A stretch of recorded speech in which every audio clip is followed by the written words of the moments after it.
he wants something, and the guy told us that he's going to have his dinner at home. Okay.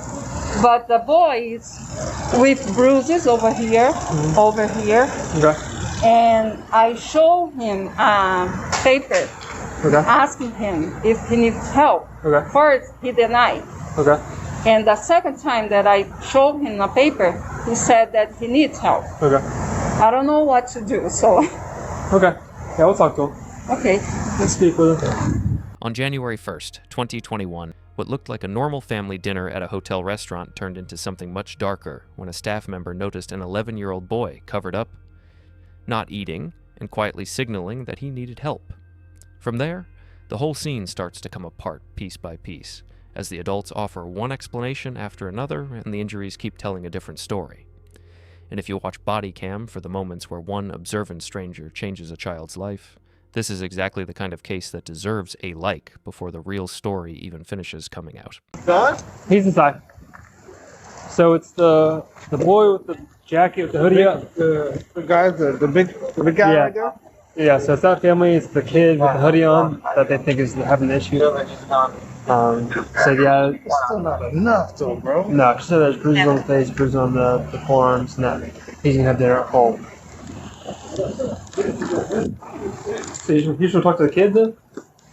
You gotta talk to them and see if they'll allow you to ask some questions. Yeah. No. Hello. How's it going, guys? Doing alright. Oh, you're doing great. Good. This must be like a little area where everybody's hungry. Yeah. So What's that? Come in, the sheriff's office is here. They had like. Yeah, really? Yeah, well, we're actually here for you. Uh-oh. So, okay. Alright, Mike, you want to come outside with me for a little bit, boss? Yes. Alright.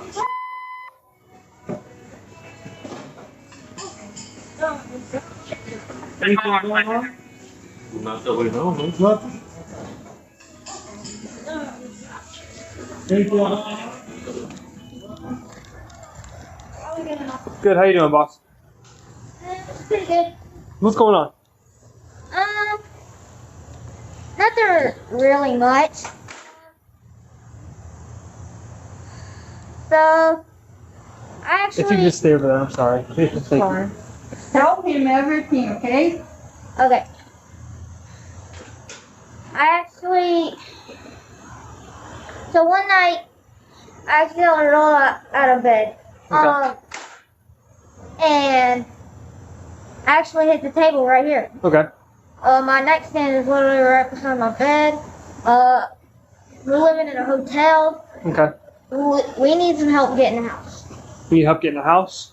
Yeah, we need help getting a house. Okay. So you guys got kind of like in a struggle right now We with are. money?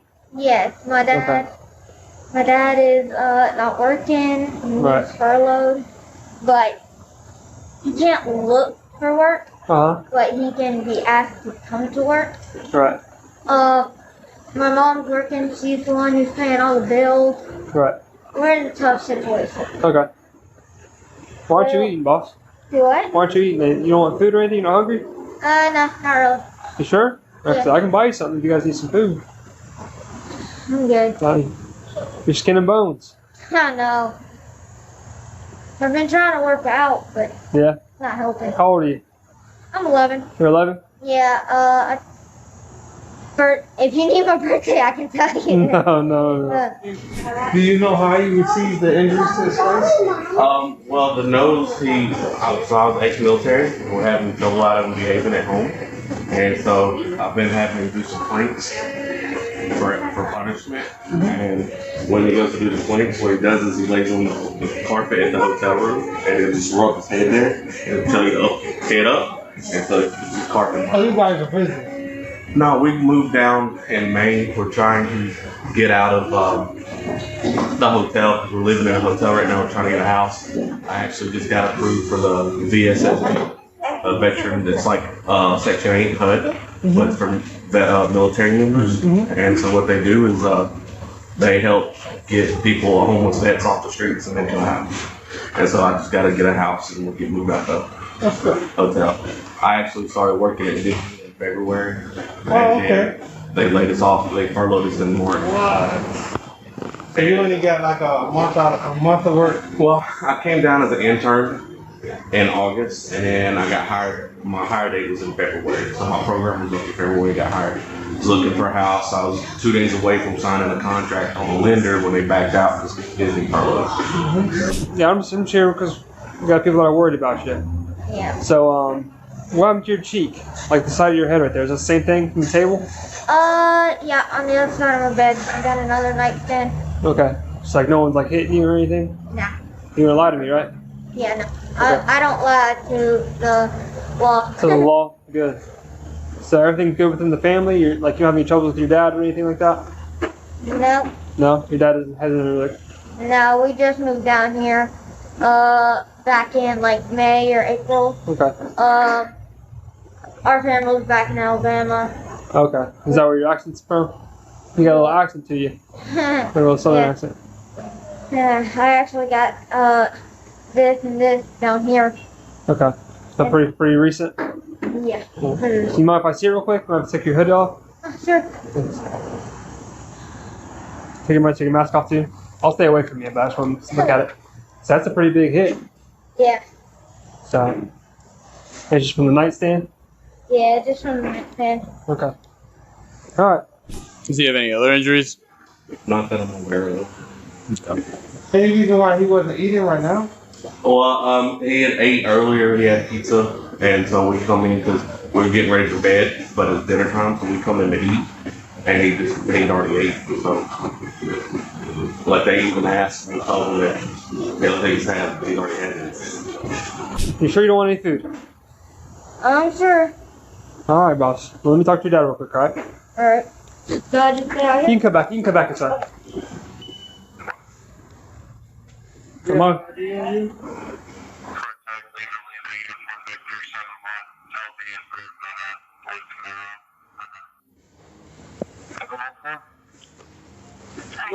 I'll talk to you real quick. Yeah.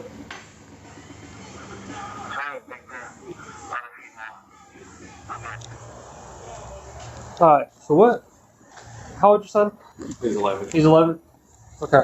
And you guys are in a hotel right now? Yes. Okay. What happened to his face? All right, so all this right here is like I was telling them, I'm ex-military. Okay. We're having a lot of trouble out of misbehaving and not minding. He's, you ask him to do a chore, he don't do it. We got a lizard. He's not feeding the lizard, but he's telling us he's feeding the lizard. So we're trying to teach him responsibility and how not feeding it can cause problems with death. I'm sorry, I'm out of breath. I'm a little fat. I just got stuff. So instead of disciplinary actions and things like spankings and punishments and groundings ain't working, I've started doing exercises. And so he's been doing planks on the floor at the hotel. Okay. It's got carpet. So he's laying down, he's doing his planks, but he's not doing them. He keeps putting his head down on the carpet. Okay. And laying it down up because he's laying down. So get up, get the head up. He's got to do a plank.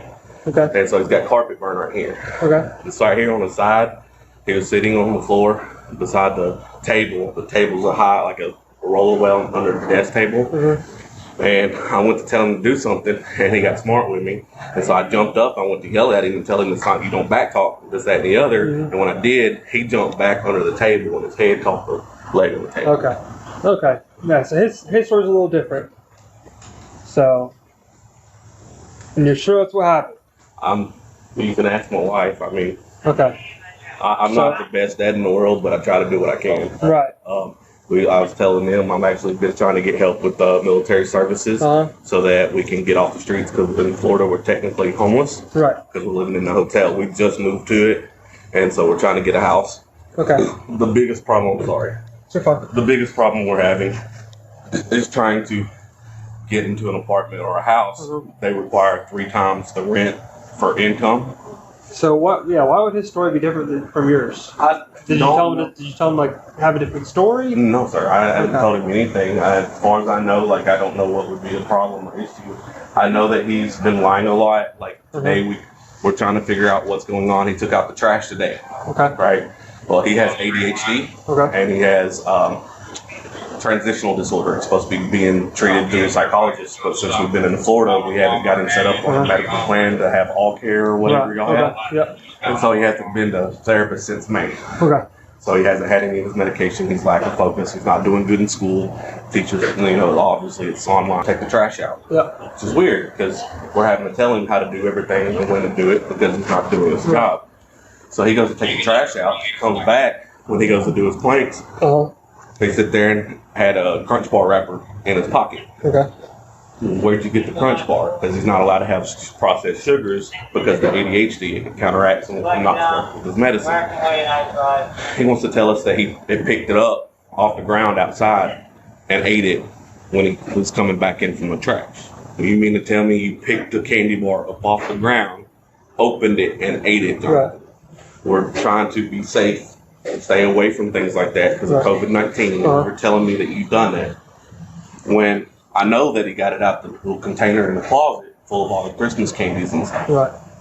But he wants to lie about it. So he's been doing a lot of lying and storytelling anyway. Like I said, he'll tell you he fed the crickets from Hatton. Breakfast, school supplies, breakfast, and lunches right now. We go pick them up. You have 7 apples. You have so many this, that, and the other. All right, let me ask you because we're getting a little off track. All right, so obviously he's your child, your dad, right? Okay, so when he does something wrong, like what is it that you do as far as like reprimanding him? Well, we started off talking to him, talking it and do it. I've been a stepdad for 5 years. I've talked. So he's not yours. He's not like blood related. Your stepdad. Yeah. Okay. She's mine, and then we have one on the way. Okay. But we started talking to him, and it never got any better. It just progressively got worse. So then he started getting grounded from things. You make him do planks for punishment. I would do planks and push-ups, jumping jacks, mountain climbers, things like that. So you said the carpet burn on his nose is from planks, and the bruising is from you jumped up, I jumped up to yell at him. I was going to have him do some mountain climbers. Did you used to beat him? No. Did you used to ever punch him by hitting him and stuff? No. I've used a belt on him before. Let me ask you, what happened to his entire right arm? I'm not sure. I don't know. I mean, he's got bruises and stuff on it. We've noticed it. We've seen it. But we don't know what's going on. We have 2 hotel rooms. So he sleeps in one at night by himself. And we sleep in the other one in the beds. Because we had a double bedroom. But on Thanksgiving, the guys up above us, they fell asleep and all the water flooded. So they moved us out the room and split us up. So we got 2 rooms. So we've got 2 different beds now. So neither you nor wife stays with your 11-year-old child? Not at night. We make sure that he's asleep before we leave. But it's no different. It's a hotel and a locked door. It's no different than a bedroom in our house. I'm just curious. I was asking. And that's one of the concerns we're having is he over there getting up in the middle of the night doing something or not doing something. How long is it? How long? So you said you noticed these bruises. How long has it been since you noticed his bruising on the entirety of his right arm? Well, I mean, I don't know if it's the actual entirety. He's got spots of bruises. It's literally all the way up. Well, I don't know if it's that bad, but as far as noticing it, it's been about a week and a half, and he's gotten more and more. Did you ask him about it? He never knows. And it's not just that. You can ask him why he didn't load the dishwasher or start the dishwasher before he went to bed, and it's always, well, I didn't know whether I was supposed to start it or not. You know he's 11, right? Yes. And I understand that. That's why we try to talk to him and explain things and this, that, and the other.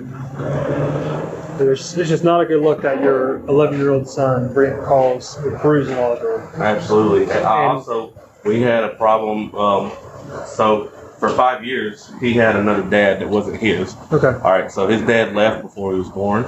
The other guy raised him for 5 years. So that's all he knew as a dad. The guy had diabetes and wasn't properly taking care of himself, lost both of his legs. So me and her met at work. I was working at Olive Garden with her, and I was working there. She started. Okay. And so therefore, I became part of their life. And so the transitional disorder part, he just started acting out more, I think. Right. So you're saying that you've never hit the kid. Not never physically hit him. I have spanked him and whooped him before. Right. But the bruising on him? The bruising on his face and his arms is not from me. Okay. Well, she's on the way though. She wanted to see. All right, little man. One more time.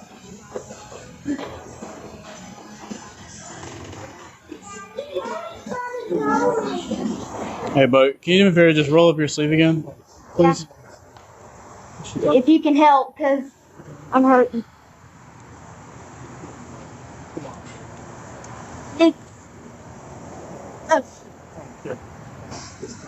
Bro, like that's not. That's a hand right there, right? That's somebody. How does that happen? That's from what? Probably from when we were wrestling. Wrestling? Who are you wrestling with? My dad. Your dad? My mom's always at, pretty much always at work. She's probably off like 1 day a week. What are you guys wrestling? We play wrestling. Play wrestle? Yeah. How often do you guys do that? Not very often. We just did it yesterday. And today. Now, which is your left arm fine? Is your left arm? I'm not really sure because this one started hurting when I rolled up my sleeve. Yeah, still got a few on there. Yeah. One more time with what happened to your face, because I'm getting two different stories. So, does your dad make you do planks and stuff like that? Stop. He does, yeah. I got a hook, or we just got the, you know, they left. 5610, right? Major? Yeah. That's the one. That's crazy because we never got calls about them specifically. You know what I mean? We're always getting called there. He used to, at first, I was doing this. Played that, I don't know, was that work? Yeah. He told me Oh, I know. Yeah, I can see right. Yeah. make a V, go then down, and just wanted to. You could tell she hesitated too, like when you asked. I'm not sure. And she was like, well. I'll do something for myself. I'm not. This one's not. Okay, because what your dad told me is that you didn't do something, and he went to go jump up and yell at you, and so you got scared, jumped off the bed, and hit the table. Is that what really happened? Yeah. Okay. Pretty much. So why are you lying to me? I'm not. I just can't remember because of my head. Okay. Do you have a headache? Okay. Pretty bad in here. Yeah, he said he wasn't hungry. If you want to write it down, I can. It felt probably different than you're gonna spell it. Write it down? Yeah. Go ahead, write it down.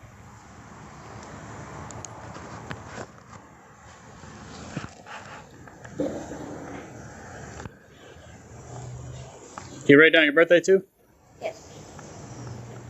See how far she was. Just get a phone number for them. Yeah. So we can tell. Hi. That's my birthday and my name. Fantastic, bud. I need to take pictures of his whole arm, his face, with and without the mask and the glasses. Okay. And put that in. I'm gonna talk to mom for a second, and then I'll be back. Where's mom go? All right, boss man. Let me take a few pictures, all right? You want to take your mask off for me? And your glasses?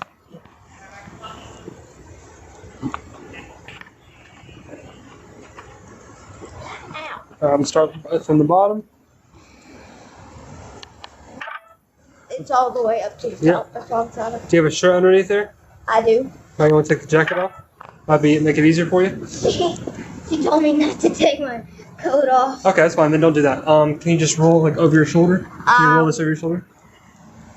So you should get that one. Probably. Perfect. Yep. But I can't tell if that's all of it because I see some right here too. Okay. Yeah, I got most of it. And then, is there anything else? I don't think so. But right here I'm good. Do you have a bruise there in your chest? I actually don't know. Yeah. Oh, yeah. I've got one right in the middle. Yeah, I'll do that. Right there and more down. All right, look up for me. Perfect. And there's more down, you said? Yeah, there's more down. Right there. Okay. Do you know where that's from? Probably where he punched me this morning. Where you punched you this morning? Yeah, he kept punching me. He just got punched you in the chest? Okay. And so what really happened to the side of your face? Yeah, so everything you told the lady over there, go ahead and tell me what you told her. Honestly, she didn't ask me about my face Okay. or right here. Mm-hmm. She just asked me about my arms. Okay. Told her the truth. Okay. I've been getting hit with a broom. I've been getting hit with a back scratcher. I've been getting hit with fists. Okay. And I told her it's not my mom. She's pregnant. She can't really lift anything, do anything. But it's just my dad. Okay. He's pretty hard on me. He said with the broom, with his fists, And a back scratcher. and a back scratcher. Yeah, he had it together, but it was. Oh, I've also got one right here. I forgot to tell you about. Hit me in the face with the back scratcher. That still hurt too. Sorry. I've been getting hit with all those things. The back scratcher was together, but it had cracked. When he hit you, it cracked? No. It was cracked for a long time. He literally just broke it apart and said he was super good, but he hasn't yet. So he literally just hit me with the side of one, hit me right under my nose, and hit me right here, or I think right there. But I'm pretty sure he hit me right there too. In the face? That's with the back scratcher? Yep. Thank you for being honest. Mm-hmm. You know? Alright. I'll be right back with you, alright? Actually, come over here. Can you hang out with my partner over here? Yeah. Alright, boss. Can I stand up for me? Yeah, can I ask a favor? What's that? Not to do it in front of my kids. Right. And I'm also supposed to have surgery on my shoulders. So Okay. I'm not supposed to. We'll let your daughter walk out for a second. Yeah. And like I said, I'm supposed to have surgery on my shoulders, so it's going to be really hard. Alright.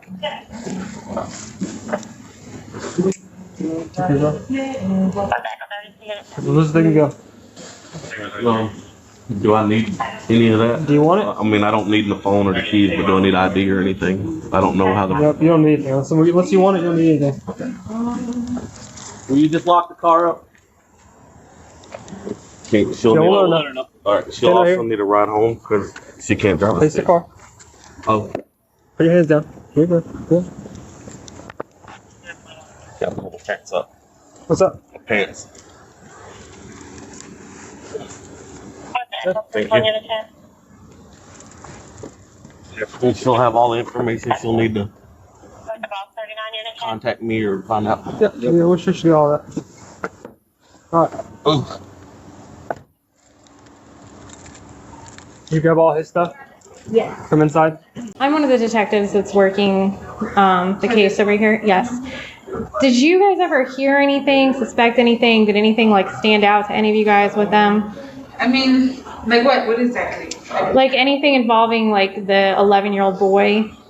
Yeah, so, I mean, I know he told me some stuff, but I don't know. I never physically saw anything. The boy told you stuff? No, the Mr. Wilson. Oh. Did you ever see any marks or bruises on the boy? No, that's the thing. I've talked to them. They came out and talked to us a couple times, and they would get their room clean. We see the little girl. We would just talk to him. I've seen him in the morning coming in because he sleeps in 125. He would just come out and say hey or ask for like sheets and blankets. Nothing too crazy. I mean, like the other day, I know Mr. Wilson was talking to me. He had, just because he said it, I have to say it because it was like he was saying that I guess he had like marks from like martial arts or something like this, and then he also said like they would spar, like fist fight with each other playfully. So I mean he said that to me yesterday. So he might have like some bruises on him, but nothing. I never physically saw. And you never heard anything? No, I never physically heard anything because they originally were down this way. Okay. They recently moved this way because there was like a leak in the room. Okay. I was working at the restaurant that night, and a family came in like a regular family. I observed that everyone received the food, but not the kid. This kept my attention, and I went to the table to ask if was something wrong with the food. And the man told me that no, that was everything fine, and that the boy is gonna have his dinner at home that night. And in this time, the boy was using a hoodie, a mask, and a glass. So we was not able to see much of his face. But I could see that he had a big scratch on between his eyebrows. And a couple minutes later, I saw some bruise on his, the side of his eyes. I feel that something really wrong was happened there with the kid. I start think what I should do and what I could do. So thank God he was sitting in the only chair that I was able to show him a sign, because he could see me, but the parents don't. I wrote a sign asking him if he was okay, and he nodded no. I knew it, that he is afraid or he's not comfortable saying that he needs help. Couple minutes later, I wrote another sign asking him if he needs help. And this is when he nodded yes and make a movement with his hand like that, showing that he didn't know what to do. And was when I called. The reason this footage hits so hard is that it does not start with police catching somebody in the act. It starts with a waiter paying attention. That is what gives the whole case its weight. And nobody kicks down a door here. Nobody sees a beating happen live. A restaurant employee just notices something is wrong. The kid is covered up, not eating, bruised, and scared enough that he can't say what he needs out loud. So the employee does something a lot of adults fail to do in real life. He trusts his gut, takes a risk, and asks the child the question that actually matters. Do you need help? That part alone makes this a strong video idea, because viewers instantly understand the human stakes. This is not just a police clip. It is a clip about how abuse survives in public by counting on other people to mind their business. The whole family is sitting there in a normal place, around normal people, doing a normal activity. That is often how these situations look from the outside. Abuse rarely walks into a room wearing a label. It walks in looking tired, stressed, awkward, maybe a little strict, maybe a little off. What breaks that cover is usually not one huge, obvious clue. It is a pattern. And here the pattern is loud enough that even before the officers really get going, the audience already feels it. The kid is hidden, injured, and the only one not being fed. That is not a small detail. People are going to lock onto that immediately, and honestly, they should. Once police start talking, the father does what a lot of abusive adults do when they still think they can manage the narrative. He talks a lot. A lot. Housing problems, Disney, furloughs, hotel living, military background, discipline, ADHD, therapist issues, candy bars, chores, lying, responsibility, exercise, processed sugar, online school. There is always another explanation ready, and that matters psychologically because people like this often rely on volume more than truth. If I give you enough backstory, enough hardship, enough side details, maybe you stop focusing on the simple question right in front of you. Why does this child look like this? That is one of the big things this video does well. It shows how abuse can hide inside language that almost sounds responsible if you are not listening carefully. We're teaching him discipline. He lies. We tried talking. Spankings don't work. Now we do exercises. He rubbed his face on the carpet. He bumped the table. We play wrestle. It all comes out packaged like parenting, but the deeper you get into it, the more it stops sounding like discipline and starts sounding like a man trying to retrofit a moral explanation onto physical harm that is already visible, and viewers are going to feel that before they can even fully articulate it. Because the father keeps making one mistake that really stands out. He talks about an 11-year-old like he is some manipulative adult adversary instead of a child. The kid is lying. The kid is playing games. The kid is not taking responsibility. The kid needs punishment. The kid has to do planks, push-ups, mountain climbers. That framing tells you a lot. Once an adult starts seeing a child primarily as a problem to control instead of a child to protect, it gets very easy to justify harsher and harsher treatment as correction. And the military angle is important too, because he clearly wants that to do some work for him. He is basically trying to frame the household as strict, structured, disciplined, maybe a little intense, but still understandable. The problem is that I'm ex-military is not a legal defense for leaving an 11-year-old covered in bruises. It does not make exercise punishments automatically normal. It does not explain a chest injury, arm bruising, facial injuries, or a child who is so scared he has to answer a waiter with hand signals instead of words. That is where the tough discipline story falls apart. Because discipline might explain rules. It does not explain fear. Legally, the officers handle this exactly the way you would want them to. They do not just grab the dad based on a vibe. They separate the child, ask open questions, compare stories, look at injuries, take photographs, and keep circling back when the explanations do not line up. That part matters because there is a huge difference between "this feels wrong" and "this is chargeable." What gets this across that line is not one dramatic confession at the start.